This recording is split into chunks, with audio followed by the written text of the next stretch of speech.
que tiene que ver esa forma de interrogar, esa forma de ver a las personas en su afectividad, en su historia pasada y presente, con la manera como ustedes curan, es decir, con los medicamentos que dan.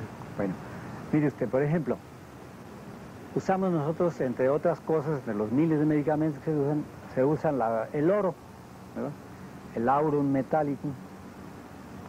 El oro ya laminadito se hace polvito, luego se tritura, luego se prepara homeopáticamente y ya se da en chochitos. Bien, ¿cuáles son los síntomas que experimentalmente produjo el oro al experimentarse en el hombre sano? Bueno, pues uno de los principales síntomas que produce, entre los miles de síntomas que produce el oro, porque tenemos los protocolos de experimentación, ahora sí que avalados por muchísimos autores en todo el mundo. Bueno, uno de los síntomas primordiales, decíamos, que produce el oro es el desprecio por la vida de sí mismo. El enfermo de oro está generalmente deprimido, pensando que su vida no ha sido correcta, que no merece ni siquiera el afecto de los demás, y piensa hasta en suicidarse, tiene las ideas suicidas, ¿verdad? Por desprecio de sí mismo. ¿Cuántas depresiones no encontramos así en algunos pacientes, verdad? Una neurosis depresiva refleja precisamente estos síntomas del aurum metálico. Muchas veces cuando encontramos al enfermo así, con esa pérdida de la afectividad sobre sí mismo, entonces el aurum metálico nos salva de esas situaciones, ¿verdad? Al enfermo se le da una dosis alta. Alta quiere decir, en homeopatía, la más atenuada posible, ¿verdad? Una dosis muy sutilizada, que obre precisamente sobre su psiquismo más que sobre su cuerpo. Y entonces el aurum metálico cura a esa neurosis depresiva. Pero también, por ejemplo, el aurum metálico al experimentarse también ataca también, por ejemplo, los huesos. Y entonces puede producir caries, supongamos especialmente del mastoides, de este hueso que tenemos aquí atrás de la oreja, y puede producir una afección también muy seria que se llama una mastoiditis, ¿verdad? Supurativa, para lo cual también es útil el aurum, entre otras cosas, le digo a usted, ¿verdad? También puede producir infartos. Entonces, el aurum es un gran medicamento dentro de la homeopatía que obra profundamente. ¿Por qué? Porque generalmente los enfermos que tienen esas depresiones y todas estas afecciones tan profundas son enfermos cuyos antepasados han tenido afecciones, como llama la gente, de la sangre. Han tenido infecciones de tipo sifilítico que no han sido bien curadas, sino además han sido blanqueados, como vulgarmente dice en medicina, y entonces sus hijos tienen esas propensiones a esas afecciones profundas de la psiquis y a veces de los huesos, digo entre otras cosas, ¿no? Y entonces llegan a nosotros, ¿verdad? Supongamos dejándose de su mastoiditis. Ya tengo una supuración del oído y ya se me pasó al hueso, doctor, y ya me han puesto infinidad de antibióticos, etcétera, y yo tengo con esa propensión y ya siento que me vuelvo loco, etcétera. Entonces le damos una sal, pero por eso preguntamos los antecedentes, ¿verdad? Por eso, ¿y qué padeció su papá o qué padeció su abuelo? ¿Y cómo fuera su abuelo? A veces no, el abuelo no sabe que padeció un chancro, pero saben que era un individuo absolutamente intolerante en su carácter, que se violentaba y que pegaba a su mujer, y entonces tiene precisamente estigmas de lo sifilítico. Y nosotros lo reconocemos en el abuelo, y luego el padre tuvo tales o cuales cosas, y luego el hijo viene a padecer una mastoiditis, y ya, entonces sabemos por qué padece la mastoiditis, ¿me entienden? Toda esa investigación exhaustiva es la que hacemos verdaderamente y la que corresponde hacerse a la homeopatía. Como usted comprende, es una clínica integral, una clínica muy minuciosa, que debe hacerse no generalmente en una sola sesión con el enfermo, sino en varias sesiones para irlo conociendo, para ir investigando todo su ayer. Porque ustedes simultáneamente miran entonces a la progenie y al individuo concreto. Sí, señor. Cómo se está expresando a partir de una progenie, ¿no? Exacto. Pero, bueno, usted nos lleva de asombro en asombro, doctor, porque ya mencionó usted el aurum metallicum, el oro, y uno no se imaginaría jamás que con el oro se puede, ¿sí? O qué tiene uno que ver con el oro, ¿verdad? Por ejemplo, qué podría tener que ver. Claro, mencionó, y a mí se me ocurrió una metáfora, si me permite, que hay una enfermedad del oro, claro, que entristece y siente, hace que se sientan vacías las personas. yo creo que muchos que han hecho su oro de mala manera tienen esa enfermedad. Fíjese que ha oído usted una cosa que es más importante y muy interesante, que bueno, a veces no siempre me permiten hablar de estas cosas en una entrevista de televisión, porque generalmente les importan aspectos muy superficiales. Pero qué bueno que usted me está permitiendo hablar de esto. Encantado. Sabe usted muy bien que se conceptúa al ser humano como un microcosmos, de acuerdo con la idea de Paracelso. Eso quiere decir, y es el reconocimiento de que en verdad el hombre está inmerso en el universo y tiene relación con todo, ¿verdad? Lo mismo con lo que ve y con lo que intuye, ¿verdad? Sentimos la relación con Dios sin verlo. Pero también sabemos que tenemos relación con el pasto y con la tierra y con todo, porque tenemos parte de la tierra y tenemos parte del pasto. En este momento, si acabo de tomar un poco de leche, ¿verdad? Pues allí viene el pasto hecho leche, ¿no? Tengo relación con todo el universo, ¿no? Los 16 elementos químicos fundamentales que integran la materia en el universo están también rodeándonos, ¿verdad? Y están de nuestro cuerpo, está formado por ahí. El hombre es, por lo tanto, es un punto dentro del universo y está integrado a él en todos los aspectos, ¿no? Entonces no podemos enemistarnos ni podemos distanciarnos de ninguno de los elementos del mundo ni del universo, ¿verdad? Y nuestras energías, aún poco conocidas, no son parte más que de las energías universales, ¿verdad? De las energías cósmicas.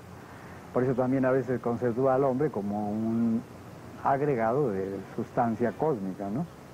Con determinada visibilidad o determinada apariencia. Todas estas cosas nos hacen profundizar en el concepto del ser humano y nos hace recordar que estamos absolutamente sujetos a todas las leyes de la naturaleza. Como decíamos hace un momento, no somos independientes. Estamos forzosa y necesariamente ligados al todo y sujetos a las leyes de la naturaleza. También el concepto de enfermedad dentro de la homeopatía es eso, ¿verdad? Un bienestar, como ha dicho las Naciones Unidas, la Organización Mundial de la Salud, es un bienestar físico, mental y social, ¿verdad? El individuo debe saber comportarse con los demás, debe saber estar entre los otros, debe saber entender a los otros y darse a entender a los otros, para que verdaderamente esté en salud, ¿verdad? Y también, como decía hace un momento, debe saber amar y debe saber hacerse amar, ¿verdad? Y entonces vive feliz, ¿verdad? A ese grado de salud es al que pretendemos llevar al ser humano, al que debemos pretender y procurar llevar al ser humano, a la verdadera homeostasis, es decir, a vivir en plenitud con los demás. Doctor, ya nos pasamos de tiempo y quisiera pedirle permiso al público, abusando de su paciencia, para de todas maneras hacerle una pregunta última. Sí, señor. Que como usted es un personaje muy difícil de que tenga tiempo para estas cosas, le agradezco mucho que esté en este programa. Y son pocas las oportunidades para platicar con él. No quisiera dejar pasar por alto. ¿Qué tiene que ver la fe en la curación homeopática? Bueno, creo que la fe, en lo general, es una de las cosas más importantes también caracterizantes del ser humano. Aunque algunas personas piensan que no tienen fe, porque creen que no creen en un Dios determinado, pero yo les preguntaría, ¿cree usted en su mamá? Y seguramente que creen en su mamá, o en su papá, o en sí mismos. Yo le preguntaba a un señor que se vanagloriaba de no tener fe y le digo, ¿cómo se llama usted? Pues fulano de tal. Bueno, vamos a suponer que era Juan Pérez. Le decía, ¿y usted sabe perfectamente qué es Juan? Ah, sí, claro, pues sí, porque usted se denomina Juan, ¿verdad? Le han dicho que usted es Juan, pero usted no tiene la certeza de que es Juan. ¿Y es Pérez? ¿Usted tiene la certeza de que es usted hijo del señor Pérez? Tampoco tiene usted la certeza, no puede usted comprobarlo. Usted tiene que creer que es Juan y que es Pérez. Comenzando por eso, tiene que creer absolutamente en muchísimas cosas que le dicen, ¿verdad? Y nosotros somos materia de fe, y todo lo que nos rodea es materia de fe. Cuando toma un camión, lo toma con la fe de que va a donde dice. Exactamente, porque dice el letrero, está usted creyendo lo que dice el letrero y así por el estilo, ¿verdad? Creemos en la fidelidad de Nuestra Señora, en la fidelidad, en el cariño de nuestros hijos, pero no tenemos la certeza, ni menos la evidencia de que así sea, ¿verdad?